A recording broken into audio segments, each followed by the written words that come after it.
Imaginez-vous assise en face de quelqu'un que vous avez autrefois bercé pour l'endormir. La petite fille dont vous chassiez les cauchemars. Et l'entendre vous dire, sans la moindre hésitation, qu'elle veut que vous vendiez la maison de votre mère décédée pour financer le mariage de ses rêves. C'est la situation dans laquelle je me trouvais, à table, en face de la personne que j'aimais le plus au monde. Ma petite sœur, celle que j'ai pratiquement élevée, l'écoutant me réclamait calmement 50 000 € comme si elle me demandait un peu de sel. Ce qu'elle ne savait pas, c'est qu'avant la fin de ce dîner, j'aurais la preuve, une preuve réelle et indéniable, de jusqu'où elle était allée. Et que bientôt, cette preuve serait exposée aux yeux de son monde entier. Si vous avez déjà été trahi par votre propre sang, utilisé, épuisé ou traité comme un distributeur de billets au lieu d'une personne, vous comprenez déjà la douleur qui se cache derrière chaque mot que je vais prononcer. Appuyez sur ce bouton « J'aime » avec votre cœur si vous vous êtes déjà retrouvé seul face à des membres de la famille manipulateurs, car cette histoire est pour vous. Elle parle de tenir bon quand les gens que vous aimez le plus oublient que l'amour ne se mesure pas en euros.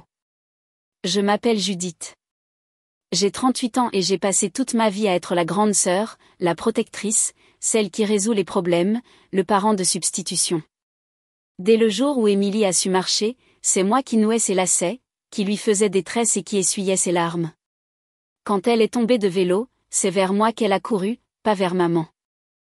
Quand l'orage faisait trembler les fenêtres, c'est dans mon lit qu'elle venait se réfugier. Chaque fête foraine, chaque nuit de fièvre, chaque genou écorché. Elle était à moi avant d'être à qui que ce soit d'autre. J'avais 10 ans et j'apprenais à consoler un bambin en pleurs pendant que notre mère enchaînait les boulots pour nous élever. Quand j'ai eu mon bac, élever Émilie était moins une responsabilité qu'un rythme que je ne savais plus comment arrêter. Alors, quand maman est tombée malade, vraiment malade, prendre soin d'elle m'a semblé aussi naturel que de respirer.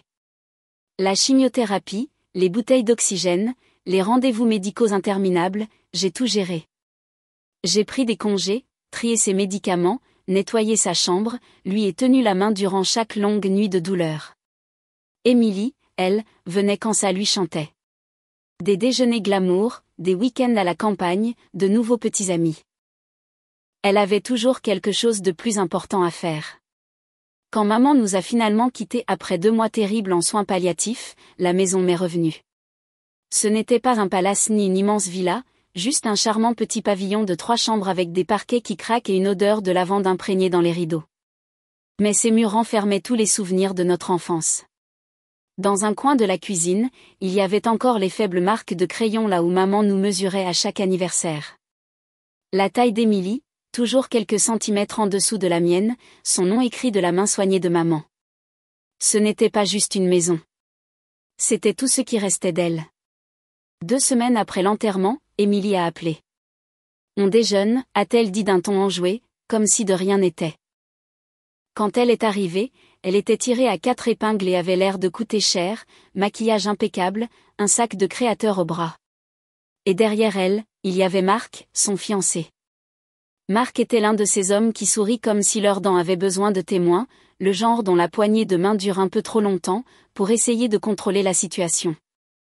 Judith, commença Émilie en se glissant dans la banquette avec ce ton mielleux qu'elle utilisait chaque fois qu'elle voulait quelque chose. Il faut qu'on parle de la maison de maman. Je le savais déjà. Mon instinct me l'avait dit avant même qu'elle n'ouvre la bouche. Elle est allée droit au but. Marc et moi, on a trouvé le lieu parfait pour le mariage. C'est tout ce dont on a toujours rêvé, mais c'est cher. 50 000 €, à peu de choses près. Elle a dit ça si nonchalamment, comme si elle annonçait qu'elle avait acheté un nouveau manteau. C'est beaucoup d'argent, ai-je dit prudemment. C'est pourquoi, a-t-elle poursuivi en se penchant en avant, on a besoin que tu vendes la maison de maman et que tu partages l'argent avec moi. C'est juste, non? On est toutes les deux ses filles. Juste. J'ai failli rire en entendant ce mot. J'avais passé toute ma vie d'adulte à être celle qui était juste. À cumuler 2 emplois pour payer les frais médicaux de maman, à payer le loyer d'Émilie quand elle se faisait encore renvoyer, à lui virer de l'argent pour des réparations de voitures qu'elle ne pouvait pas se permettre. Pendant qu'elle postait des photos de cocktails et de week-ends en ligne, je mangeais de la soupe en conserve sous les néons de l'hôpital. Émilie, dis-je lentement. Je vous propose 10 000 € comme cadeau de mariage. C'est tout ce que je peux me permettre sans vendre la maison. Marc a immédiatement interrompu, avec un sourire narquois, comme s'il attendait sa réplique. 10 000 euros ? Ce n'est rien comparé à la valeur de la maison. Sois raisonnable, Judith.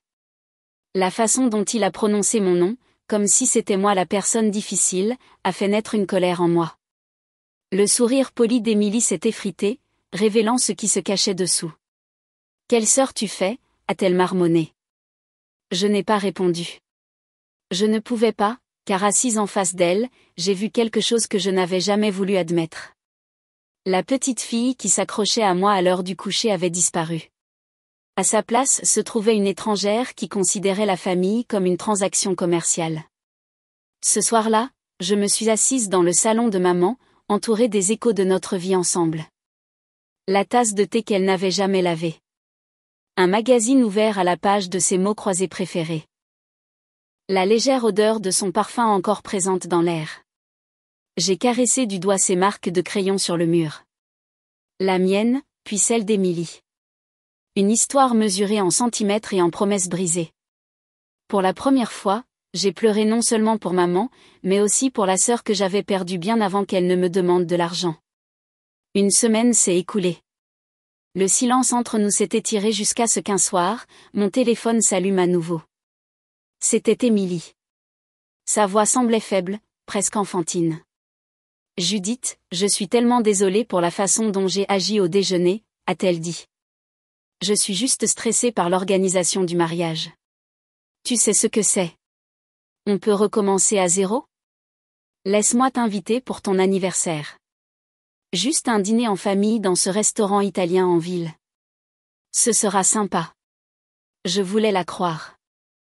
Je voulais croire, juste pour une nuit, que la sœur que j'avais élevée se souvenait comment être gentille.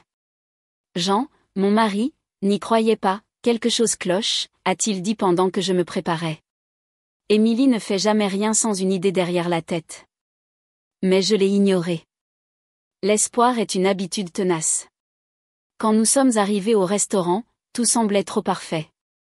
La lueur des bougies se reflétait sur les verres à vin. Une douce musique de jazz flottait dans l'air. Et dans un coin, j'ai remarqué 3 hommes en costumes impeccables à une table près de la nôtre. Pas de nourriture, juste des mallettes. Leurs yeux se posaient sur nous toutes les quelques minutes. Un frisson glacial m'a parcouru. Nous nous sommes assis.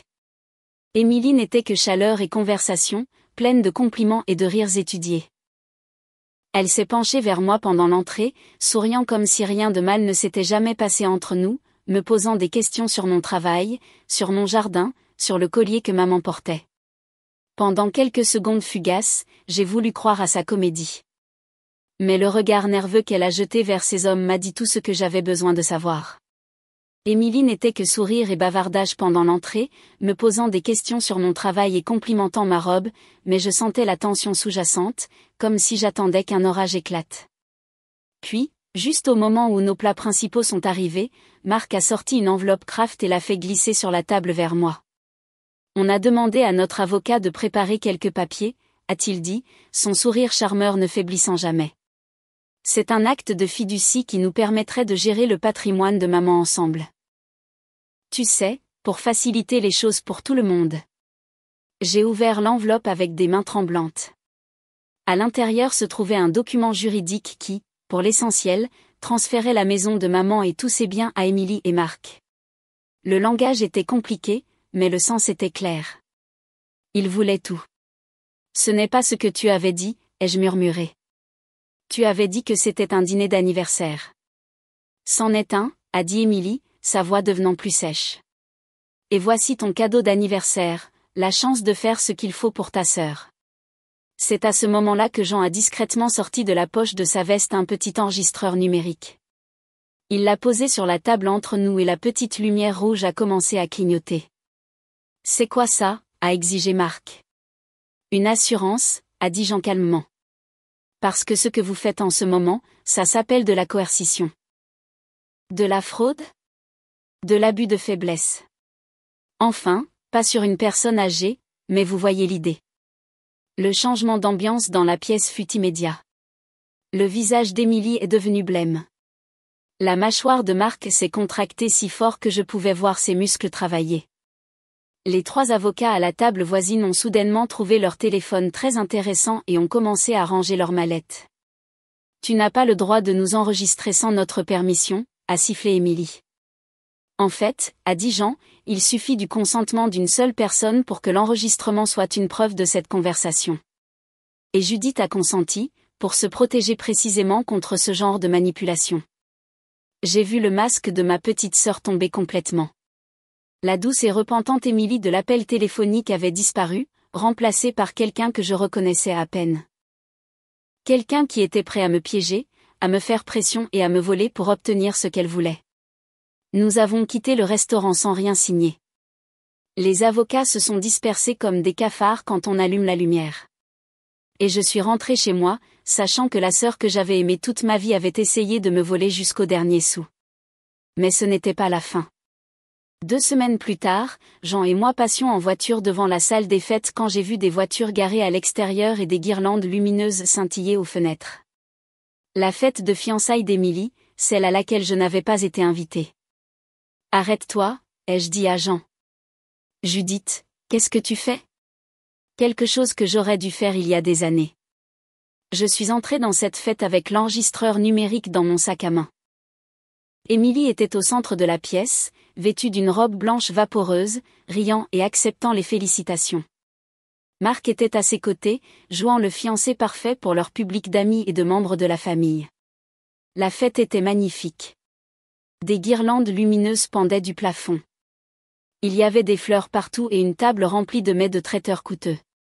C'était exactement le genre d'événement dont Émilie avait toujours rêvé. Élégant, instagrammable, et financé par l'argent de quelqu'un d'autre. Quand les discours ont commencé, les gens ont trinqué et partagé de douces anecdotes sur Émilie et Marc. Des parents ont parlé du couple parfait qu'ils formaient. Des amis se sont extasiés sur leur histoire d'amour. C'est à ce moment-là que je me suis levée. Je n'avais pas prévu de parler ce soir, ai-je dit, ma voix portant à travers la pièce soudainement silencieuse. Mais je ne peux pas rester ici et assister à cette célébration en sachant ce que je sais. Le sourire d'Émilie s'est figé sur son visage. Marc est devenu rigide à côté d'elle. Il y a 2 semaines, ai-je continué, j'ai été invitée à ce que je pensais être un dîner d'anniversaire. Au lieu de ça, j'ai été prise en embuscade par des avocats et poussée à signer la cession de la maison de ma mère. Ma petite sœur a essayé de voler mon héritage pour payer cette fête. Des murmures d'étonnement ont parcouru la foule. Quelqu'un a laissé tomber un verre. Le visage d'Émilie est passé du blanc au rouge. J'ai sorti l'enregistreur et j'ai appuyé sur play. La voix d'Émilie a rempli la pièce, sèche et exigeante. Signe juste les papiers, Judith. Partage l'argent. C'est juste. La voix de Marc a suivi, froide et calculatrice. 10 000 €, ce n'est rien. Ne sois pas égoïste. L'enregistrement a duré ce qui a semblé une éternité, mais qui n'a probablement duré que 30 secondes. Quand il s'est arrêté, le silence était assourdissant. J'ai regardé autour de moi les amis et les membres de la famille qui voyaient soudainement Émilie et Marc sous un jour complètement différent. L'image du couple parfait se fissurait comme une peinture bon marché. Ça s'arrête ce soir, ai-je dit en posant l'enregistreur sur la table des cadeaux. Fini d'utiliser la famille comme une arme. Fini de prétendre que l'amour est quelque chose qu'on peut acheter ou voler. Les yeux d'Émilie balayaient la pièce comme un animal pris au piège. Marc avait l'air de vouloir disparaître dans le sol. Je suis sortie de cette fête la tête haute. Derrière moi, j'entendais le murmure des conversations choquées commencer, le son des gens remettant en question tout ce qu'ils pensaient savoir sur l'heureux couple.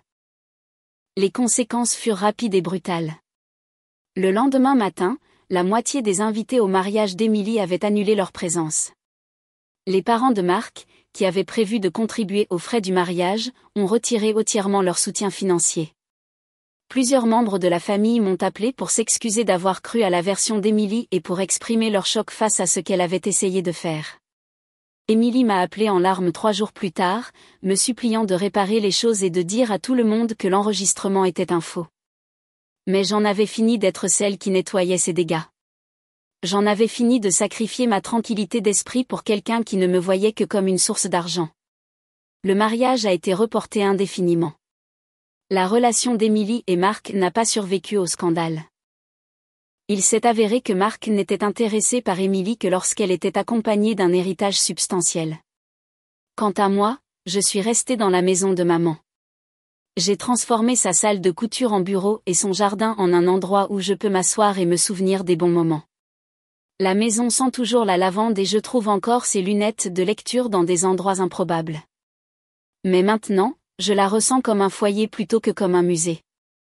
En y repensant, je réalise que j'ai passé tellement d'années à essayer d'être la grande sœur parfaite que j'ai oublié de me protéger. Parfois, les personnes que nous aimons le plus sont celles qui nous blessent le plus profondément, car elles savent exactement comment utiliser notre amour contre nous. Mais il arrive un moment où il faut choisir entre se laisser exploiter et se défendre. Si cette histoire a résonné en vous, explosez ce bouton j'aime et abonnez-vous pour plus d'histoires sur des gens qui ont finalement tenu tête à des membres de leur famille toxique. Laissez un commentaire et dites-moi quelle est la chose la plus choquante qu'un membre de votre famille ait jamais essayé de vous faire. Et rappelez-vous, ce n'est pas parce que quelqu'un fait partie de votre famille qu'il a le droit de vous traiter comme un paillasson. Parfois, la chose la plus aimante que vous puissiez faire est de fixer des limites fermes. D'ici la prochaine fois, continuez à vous défendre.